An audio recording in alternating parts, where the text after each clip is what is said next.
Semi-Woo, just one half of it. Amanda is down south in Mexico preparing for a vision quest, and I miss her. We're actually doing an interview today with Suzanne Ragan Lentz, and we had recorded this a few months ago, and that recording no longer exists, so you are getting... But we're still bringing it to you because it was awesome.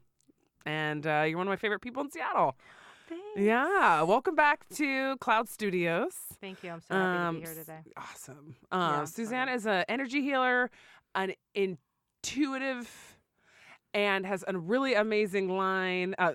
She's giving me the thumbs up because actually last time when we recorded this, it took me and Amanda like a half an hour to be able to say any of this, and I'm getting it going. She's got a really beautiful line called Botany of the Soul, and we'll talk about all of this.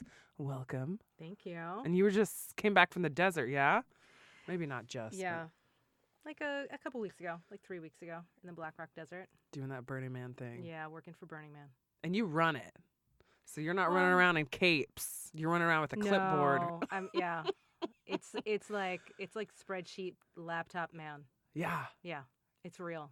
You guys make it look like there's not Everyone a hardworking group of people like putting that on. Well, and we, set the stage for other people to explore. Absolutely. How big is that team? Well, my team personally is 50 people, and but it's like 600 on 400 to 600 on the Department of Public Works. Wow. And which is like a city staff. Yeah, and there's like 23 different departments. There's plumbing and power and waterworks and heavy equipment, which is the team that I'm on. Heavy works. Housing. I like that. Heading up the heavy works team. Go women on that one. I'm seeing like hard hats and overalls, but is that the whimsical? There's some of those things. Yeah. Heavy works better had some hard hats. Yeah. Since I'm office staff, I went minimal. Like in a black, I was just doing black dresses. Straight up, like a fashion designer. Yeah, just cheap T-shirt, black dresses. It was awesome. I love it. Yeah. And you're back. Then I didn't have to think about it. I know. Because it's like one less thing to think about. I still haven't been to Burning Man. I'm so ready. I hope you're there the year I'm there. I know. Isn't it weird? Oh, that's weird. It's weird. And, we met through someone who Shamandome. Yeah, theme camp at Burning Man. Yeah. So that would be the camp that I'll run with. I'm waiting for, the stars to align, but maybe I just need to, force those stars into alignment next year and go. Yeah. Sometimes you just have to do it. I know. And it seems so much easier with a camp. Yeah. So I think I'm ready. Yeah. Next year, baby. Next year. 2018 is the year Heather and Amanda finally go to Burning Man. So tell us about what you do, and I'll start off with what I want to hear about, which is where you communicate with unborn babies. Let's expand on that. Yeah, so part of the work that I do is I talk to the spirits of unborn babies, and I connect those to their parents to be. And part of that is I found out that I could do it when I was myself trying to get pregnant, and I would have women who were pregnant pass me, and the spirits, like the souls of the baby, would talk to me. Oh my gosh. So how do you know that was the baby and not the spirit of that person? Because it's a different energy. Wow. It's a newer energy. It's not so much of the energy of of an adult tends to be a more jaded, for lack of a better word, just because you've been living on Earth for a while, right? Putting up with all this crap, and shit happens, and you also forget about that other place, that place where we all come from, where all of our souls come from. And is that where the voices of these babies are coming from? Yeah. So when a woman's pregnant, the spirit of the baby will be in the developing body, but it'll also leave and go back to the astral plane. Yeah. And so until birth, it can come and go out of its body. Yeah. And is this stuff you intuit? This is how it works, or is this something that has been shared with you from these babies that how they come and go? Yeah, so part of it is information that I intuit, and then the conversations with spirit babies and my guides, Yeah. and also work that others have done in the past. And So it's like a combination. right. Is it every woman that passes you, or everyone with the ability to have a child, or certain? Is there like No, I mean, I try not to. I seriously try not to tap in. Right. But I guess you're at all the time. Nordstrom's like, all right, everybody, shut up. Well, because it gets super overwhelming. Right. When you're an empath, and it took me a long time to learn how to turn it off, so that it wasn't that I had all this other information coming in all the time. Yeah. And so with the spirit babies, though, like when they want to talk, they seem to always knock down that barrier, whatever barrier I put up. Wow. Because they're just, like... They're babies. They're babies. Freaking babies always need attention. Yeah, and they're super excited because they pick their parents. Haven't been there yet. Yeah, and they pick their parents. Like we all pick our parents for better, for better or for worse. Mm-hmm. Those are the lessons that our soul needed this lifetime. But they're super excited to come to Earth. Yeah, it's a big deal. Yeah, to be in a earthbound body. And let's say there's a baby that's headed for some maybe pretty messed up by our standards parents. They don't know yet that they're getting a doozy of a set. No. Yeah. I mean, Now there's soul contract. There's soul contracts that are made.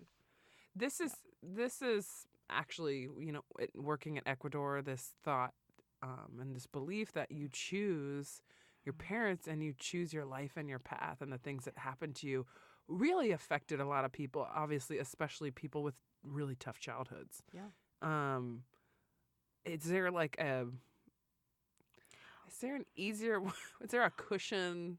Well, I mean, but one of the things is that, I think, because my childhood wasn't the easiest, but to know that I actually had control over it is a lot more empowering than to just be a victim. Got it. Big time. And so I think a lot of people get caught up in their stories and attached to that story, which is then being attached to the past. And then you're stuck there energetically in some way. And the way to move forward is, you have to work through that stuff, either energetically or, through therapy or, like movement of the body, like however, meditation, meditate, like however you shed that and move to now, because that's the real gift, is being in the now. Absolutely. And that's how you move forward. Yeah. And that's a big thing that we're kind of helping people realize, but it is tough when they're like, why would I choose to have this situation? And it was hard to not have the answer to that, but still have the knowing that you did choose it. Yeah. And And it's also not just it's also beneficial to look at it from a bigger picture, because it's not just this life. It's how this life fits into your soul's, like to your whole soul's storybook. Yeah. Wow. Because that's a much broader view. Okay. And that this lifetime's like a blink of an eye in this big story. Yeah. And being human is not easy. It's not easy. And there's a lot of shit that happens here. Yeah. There's a lot of hardship, and there's a lot of physical trauma. There's a lot of trauma in the human existence. Absolutely. Yeah. Do the babies know that, or are they pretty hopeful? They haven't dealt with the internet broadcast company or anything. They're usually pretty helpful, hopeful. And that's a beautiful thing. Yeah. And that's why I think looking at children, they are our biggest teachers, because they are so fresh. Yeah. And it is really nice to look at. If you don't swing to that side of like, just wait, and can really be in that moment with them. Yeah, and they're still super connected to their soul's life. So, I have friends who they've had toddlers who've, they would talk to me about it because like their toddler would talk to the deceased grandmother. Wow. Have these conversations. And I was just like, because kids see a lot of things. Yeah.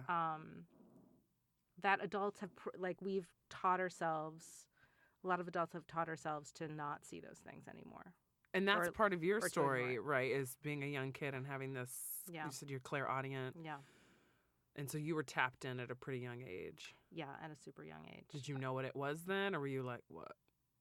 I mean, you wouldn't, maybe you wouldn't know what it was. Yeah, so my grandmother died the year before I was born, and I always remember her talking to me when, growing up. And so, and I don't remember that specifically being weird. Yeah. What I remember being weird is having premonitions of people dying. Well, that'd be weird. And those coming, right? And those coming true. Like Whoa. that was the weird stuff. Oh my gosh. Yeah. And did it scare you? Oh, totally. Completely scared me. And how did you come into this path? Was it as a result of those childhood experiences, or was it through some other door?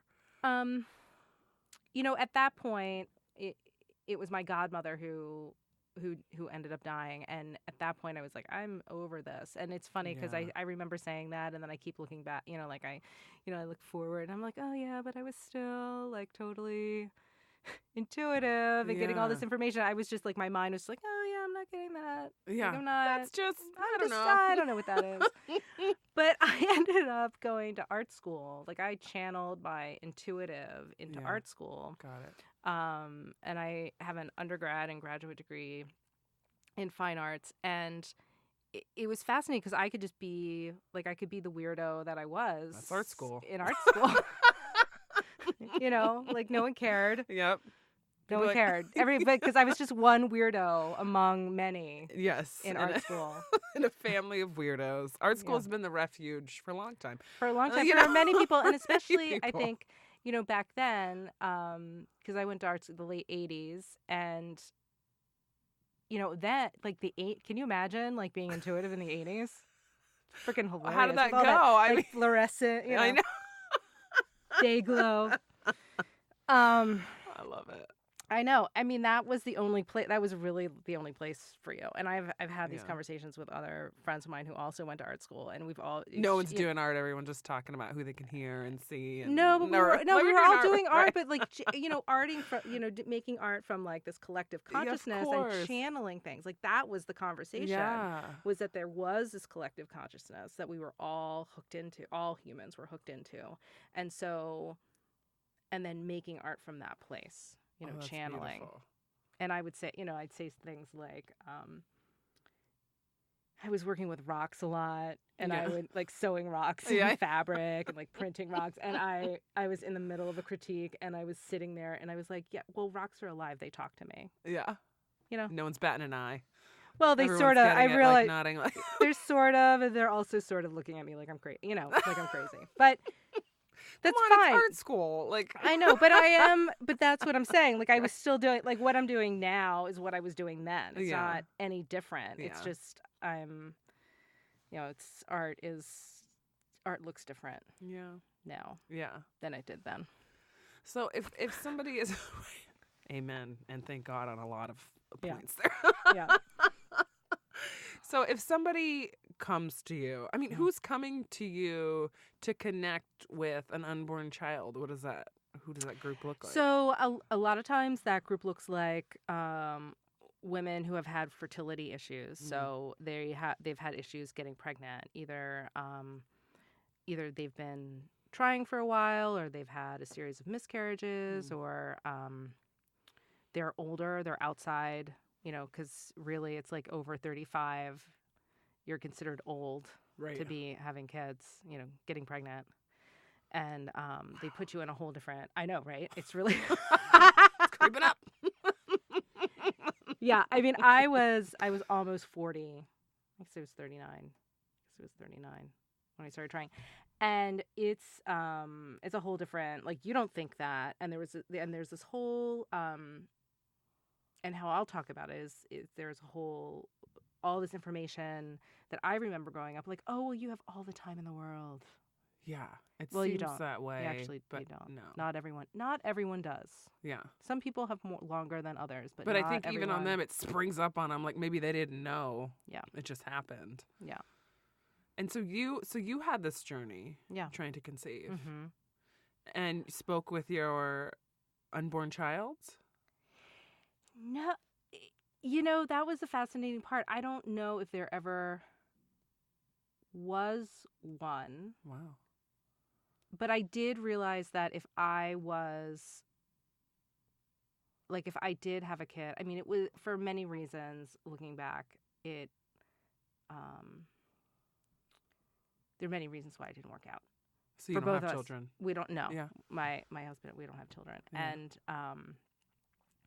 but I do remember very distinctly that either like if I did have kids, I would not be doing this work. Wow. Because I was working a 9-to-5 job, and like if I had a kid, I would stay in that 9-to-5 job because I had insurance, right. I had benefit, like right. I wouldn't make the shift. So it's not that I ever remember talking to my own spirit babies. Yeah. Like I remember talking to spirit guides. Yeah. And it just became very clear that if the work ended up taking the prominent place, and it happened that I was on that journey at the same time. Yeah. If you had the choice, child or this work, do you know what you would have chosen? Or? Well, I think I did choose. Yeah. You did? I think I did. Yeah. Yeah. And that's, how amazing. It's amazing to help other women bring their children into the world. Yeah. Like it's beyond. But surely you work with people that are looking for this.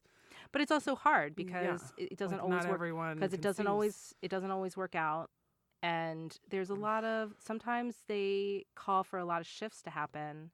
And it's also, it's interesting just in living now in America. And just, for many reasons, it's fascinating. But from a, chemical standpoint, how many chemicals have been put on the earth for farming and agriculture, and how many chemicals are now in our bodies, and how that inhibits conception. So there's that physical component outside. So there's a of physical the component that you have to get yourself, so there's about sometimes there's a piece about getting yourself well enough, your body well enough to be able to carry. And is that something that the spirit babies, I love saying spirit babies, so I'll say, is this something the spirit babies can help with? Hey, your BPA situation is not cool. Yeah, or heavy metals. Heavy metal, add in some cabbage. Even dietary. That's amazing. Sleep's a big one. So many people are stressed out. Stress is understatement of the year. Yeah, stress is through the roof, and one of the biggest issues with conception. Stress. Well, your body's not going to conceive. If you're stressed out, your whole body is clenched. You're at high alert. Your muscles, your everything's cells, inflamed. Yeah, your There's cells no are clenched. Yeah. Your body's inflamed. It's, you're on a verge of fight or flight. Yeah. Stress is the worst. Is the worst. Absolutely. And the source of most disease. Yeah. I could say that. And so it's super important to be able to, disconnect. Disconnect from. And create this tender, relaxed space to receive these babies. Yeah. But people still conceive in really stressful situations. They totally do, because and sometimes those babies are just supposed to come through. They just those are souls that are supposed to be born. There's no question. That soul needs to be born. And it's getting through. And it shows that crazy way, because there's all sorts. All sorts of different. Do you ways. Speak with people that conceive that? Okay, so they have a baby on the way. Mm-hmm. What type of things do they want to know? And these are people that have already conceived that are pregnant. Do you work with them? I do. Yeah. And so part of it is how they can things they can do during their pregnancy, depending on what things are happening. Yeah. I'm such a like inner fatty because I'm like, do they ask about what food to eat? Well, yeah. And food, it's interesting because like food usually comes up at some point. Yeah. Even in either one, Little like babies. like either for fertility or during pregnancy. Is there a theme? And it's sometimes depending on who it is. I mean, some of them are really, they're all different. They're all individuals, just like we're all individuals. Totally. Like souls are all individual too. Yeah. And they all have a lot of different stories. Wow. Yeah. I mean, what other things are these babies communicating to their eventual parents? So part of it is in the trying to conceive portion is timing. There's a lot of things about timing that happen because it's not about like your timing, it's about their timing. Got it. And what has to be in place for them to realize what they need to do in this life. Because it's bigger than just like if they're like, I need to be born in Florida, y'all are still in Wisconsin. Yeah. It's time to move. Yeah. And does it get that specific? It can get, yes. Holy moly. Or like, you've been remodeling your kitchen for 7 years. Get the cupboards picked out and move on. Finish the kitchen. Right. Seriously. Wow. Yeah. And then, I mean, have you seen this where people take this action and then conceive? Yes. Oh my goodness. And so part of it is like getting out of your own way because like your ego is going to say, well, no, I know how to do this, blah, blah, blah, blah, blah. Oh, sure. Whatever. But the reality is like, you don't actually know. Like none of us know. This is freaking life is a mystery and the journey is crazy and who knows what's going to happen. And there's so many things like you can't plan for. And I think, the last couple of weeks, just with all the hurricanes and the earthquakes and the fires, and how that's thrown people's lives totally under the bus. Yeah. And like you can't foresee that. You can't plan for that. Like one morning you wake up and you're like, oh yeah, okay. You get the call to evacuate your home because there's a fire coming. I'm like, so our town's gone. So our town's gone. And then what do you do?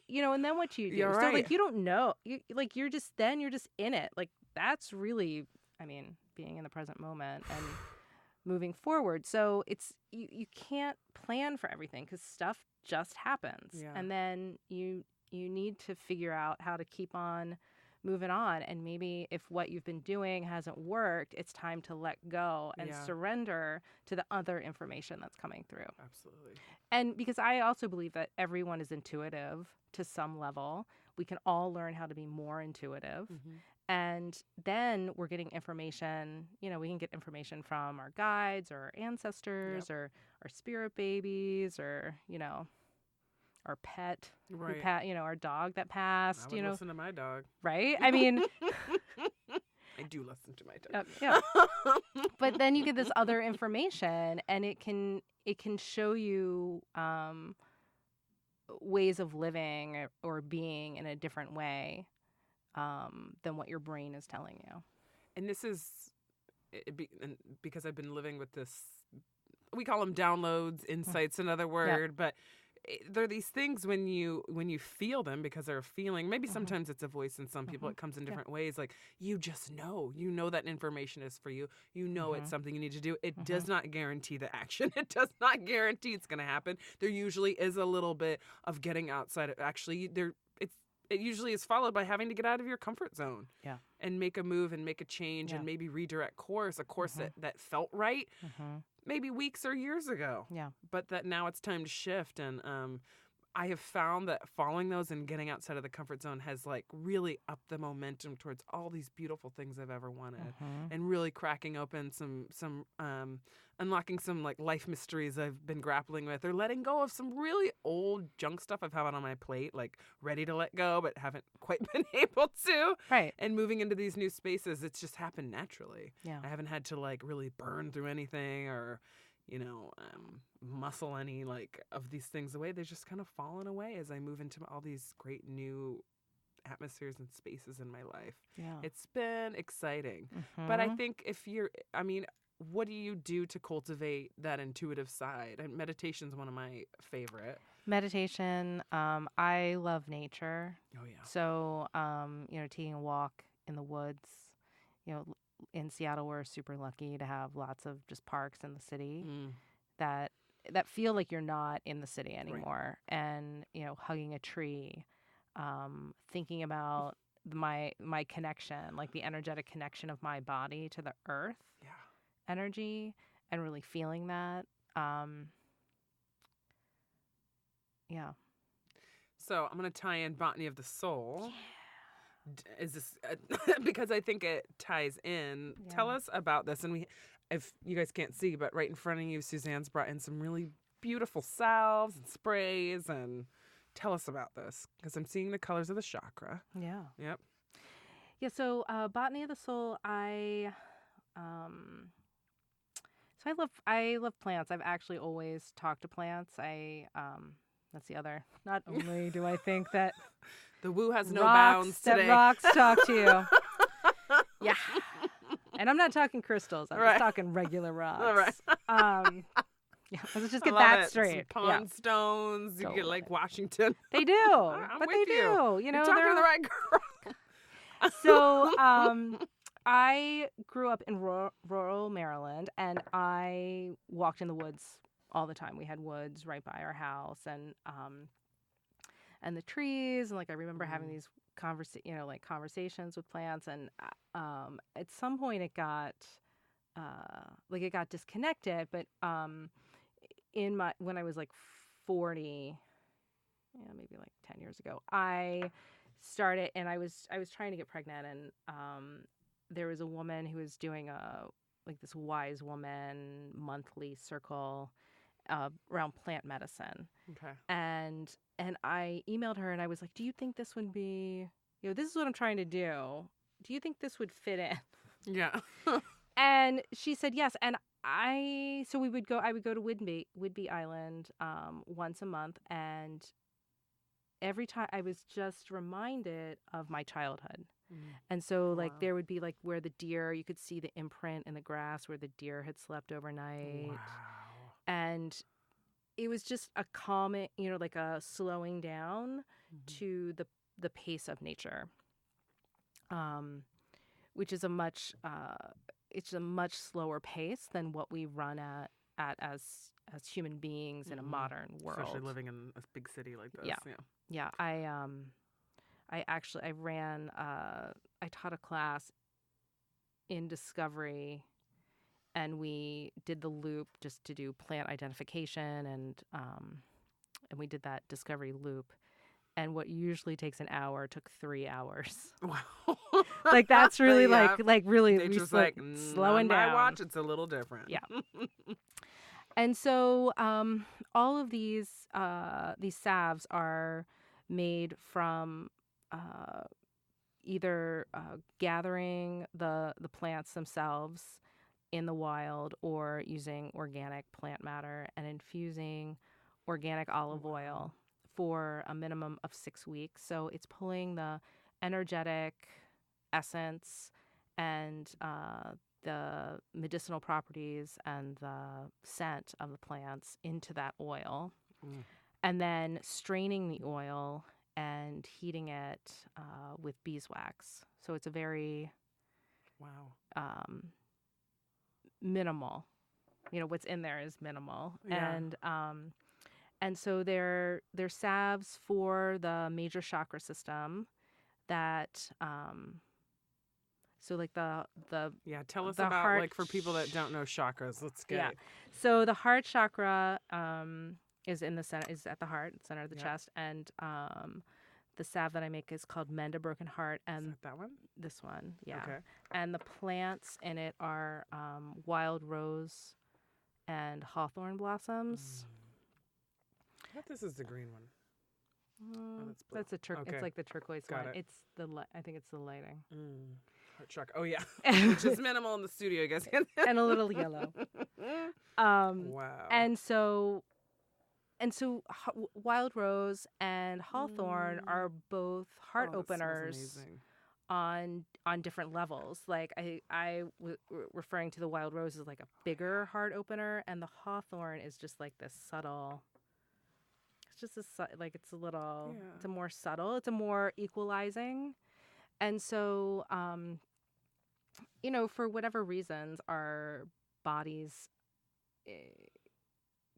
get clogged or, congested energetically, not even on a physical level. And so, especially if you've ever been heartbroken, you know how that feels. Yep. I don't want to love again. That sucks. And sometimes it can be that your heart is blown out, it can feel like it's a gaping wound and so what this does is on the energetic level, it's healing your energetic system. Oh. So it'll if it's a gaping wound, it'll close the gaping wound. It'll remove whatever stuck energy is there. It just it's a nurturing. So these salves, you feels can good. Look at where on your chakra, or even start with the issue and look what chakra relates, and then use these salves to open, close, or heal that energy center in your body. Yes. And there's one for each of them. Yes. Wow. That's it. And you just put them on your temple or smell, kind of breathe them in. You could smell them, or also how I like to use the heart chakra one is also. Any part of your body that needs a little extra love. So there's also those, because the heart chakra would be about giving and receiving love. The solar plexus is about yellow power, our power, worth, our self-worth, enoughness. So would you use that Christmas, you're going in, you're talking about your new life choice that maybe your family is. Yes, that's yellow chakra for Christmas, y'all. Yeah. And you can always feel it in that, in that space between your breastbone and your belly button, and it gets that yeah. And also feeling. About needing maybe some extra oomph and really believing in yourself if you are making a big change, I'm guessing. Yeah, and because it also connects to, so all the chakras, they also connect to one another. Okay. And so that third chakra really connects down into the root chakra. And the solar plexus is where we project from. Okay, it's where our diaphragm is. Yeah. And so especially if you're going to speak in front of people or... you just want to think about that moving that energy. Yeah. Yeah. And we were talking a little earlier. I go by the colors. I'm all the orange chakra. The orange chakra. That's why I did those labels. I love it. And it helps me identify. That's how I kind of associate it. But in this time right now, I'm exploring my creativity because I'm starting to really take dance seriously. I'm starting to write. And also sexuality. I'm dating more. I'm really starting to understand and learn about what intimacy means to me and what it could mean in my life. And so this one would be cool. It would be slap perfect. A little bit of that on before a date. Yeah, totally. Or before I dance or something like that. Yeah. So it can usher in a lot of the things. So it can usher in. And it can take any of that. Because when you were talking about it, it's you have some apprehension about all those things. And so what this would do would ease that apprehension. Yeah. And help it be easier. Help it be easier, and this for is you out of my comfort zone situation, and to get you into the flow of it. Yeah.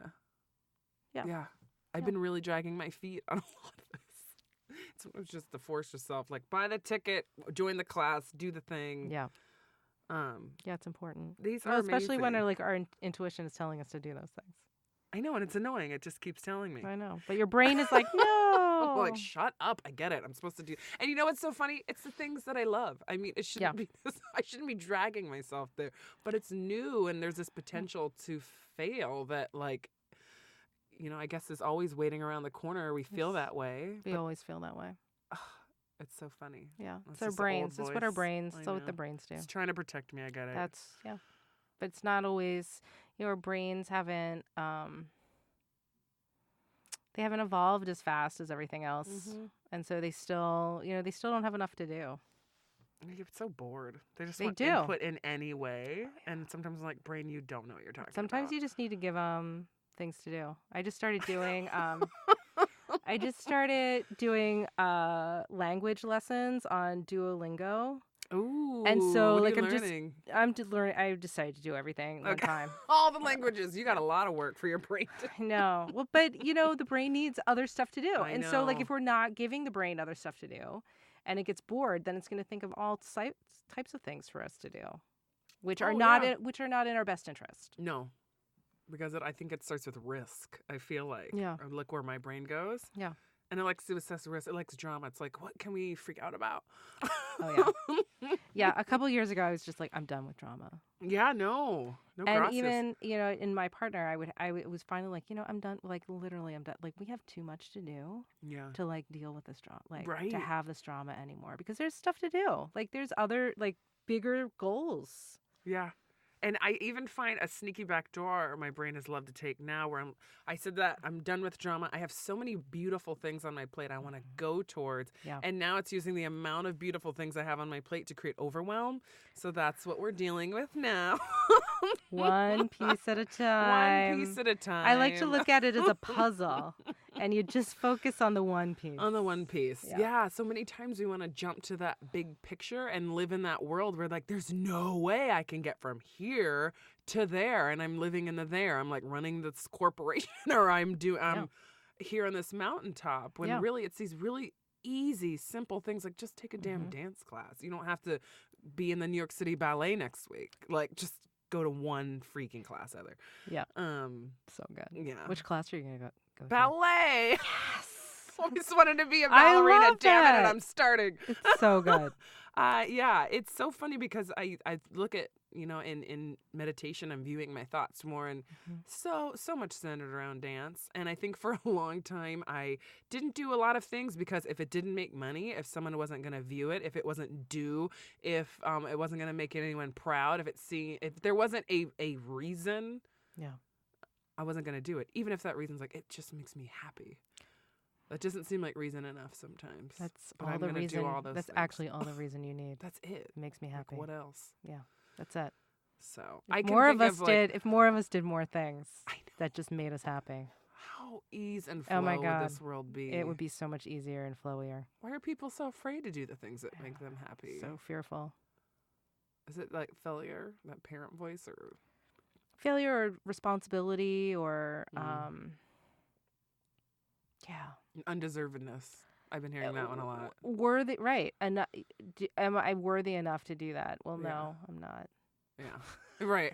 Who says I could do that? Who says I can do that? Who says I can do all these things? I don't know. Nobody. So where do we pick these up? Where do you pick these up? And do you have classes that address? I'm always keeping my eye on you and your workshops and classes. I'm gonna have some more. So I am part of a Apothecary Collective called Madrona House Apothecary. That's in Madrona. And we're actually having our soft opening next week and our grand opening on November 8th. Really? Yeah. Okay, we're going to have this info on our website. Yeah, so it's not by Red Cow, is it? Madrona Apothecary? I can't remember. I don't know. Okay, that's cool. There. I'm putting that in my brain. Yeah. And what makes it a collective? It's just a bunch of different healers? It's a collective. It's so it's a collective in terms of the people who are practitioners there. Got it. And then the apothecary, there's 6 of us. And there's a line of products that are Ayurvedic. There's a line of like tinctures and salves that are very like come from this wise woman tradition. Wow. There's a line of skincare products that someone created. There's a bunch of someone bringing that has stones. Their expertise is stones, and then I bet you guys have a lot to talk about. and then there's someone who has a deck of cards and is an artist and does intuitive readings, and so we'll be open 3 days a week for 4 hour, like a 4-hour shift, and so we're just starting out and seeing how it goes, and that is so cool. It's a very sweet space, and most of us will be available for consultations, and is it the Healing Arts Collective? It came out of, it's part of the Capitol Hill Healing Arts Collective. Okay, and I've been to the Madrona location. And that's where it is. Yes. The Madrona House Apothecary and Healing Arts This is Yes. awesome. It's also connected in our community here. Or I'm starting to feel that. Yeah. That's so awesome. It really is. And it's deal awesome. They're amazing. Do you deal with any sort of, I mean, because you're all have created these lines. I mean, there must be overlap. Or no, have you all made? There is some overlap. I mean, and we just had a meeting yesterday, and we're just, we're really just starting out. Like, we're just doing it. And then, we're talking about doing a zine, a quarterly zine. And I know. That's why collectors are cool, because you just start cooking up really awesome stuff. Yeah. Yeah. Like, it's really nice to have that, that conversation with other people, because it's hard, like as an entrepreneur, you're just sort of like making stuff, you're making your stuff. I hope people like this because I'm spending a lot of time on this. Yeah, totally. Yeah. Wow. And they're also available at Sweetgrass, which is on 7. Where we first met. And they're going to be available at Sassafras on First Avenue. That's so exciting. Yeah. And I have the pleasure of knowing you and feeling you, but you're such an awesome person. And thank you. I love how much time and energy and thought went into creating these, and so much care. It's really nice to have medicine and tools like this to use when you're trying to get through something. Even if you can't pinpoint it, if you can feel in your body and start there and have something that addresses that. Yeah. That isn't, going to make you wind up with an addiction on the side of the street. Well, right, because there's many ways to get through. There's a lot of ways. There's many ways to get through life. Yeah. I mean, that's totally and the thing is, every way is valid. Yeah. Yeah. Like they're all a valid way to take care of yourself. Yeah. Yeah. They're all a valid way. I'm with that. And this is just a different way. This is part of a different way. That it's connected with plants. Yeah. Yeah, because the plants are amazing, and I really love I love the whole plants, because they're powerful enough in that form. Yeah. Essential oils can be super concentrated, and people can find that they have toxicities from them as well, because it's like pharmaceutical plants. Yeah. And so it's just nice to have that subtleness, but there is a power in them too. Absolutely. I mean, there's a reason why it's a whole plant. It's not, they grow like that. They don't grow in these condensed. Right. Chopped up, cut up, weird. Yeah. Like knock you over. So is this where your focus is now, and then you have practice with energy healing and? Yeah. So this is my currently having, come back. This is my current focus. Yeah. And and then I see clients for energy healing, and I work with entrepreneurs. I work with people with chronic illness. I work with people trying to conceive. So anyone that's I guess looking to tap into a guide or I help people. Wow. I help people tap in with their guides. I do some medical intuitive work. Yeah, it's awesome. fascinating. It is fascinating. It's fascinating. I mean, it's fascinating, and it's really interesting to see how it's just like how it continues to evolve. Yeah, absolutely. Yeah, because the sky's kind of the limit in this way, or wherever you put your focus. Yeah, and this seems to combine it all, because it's this very artistic, beautiful looking product, and it's got the woo. It's got the woo. I know. We were talking woo. Can you, and I just had to ask this, if you're sitting across from someone, can you read whatever or hear what their guides are saying or thinking, if you wanted to? Yes. At any time? I could. Is there anyone talking around me right now? Do you want? I don't know. I guess so. On air.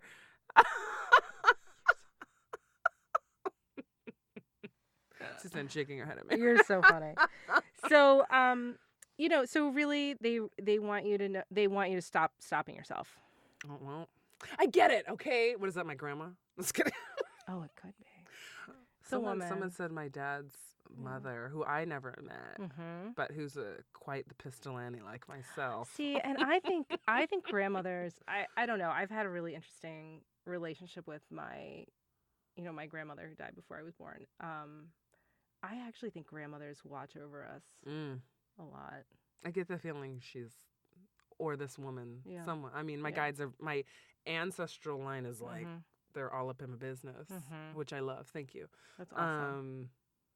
Yeah, no, that's the message. I get that one. Mm-hmm. Yeah, you have a lot of people with you. Cool. Hey, everyone.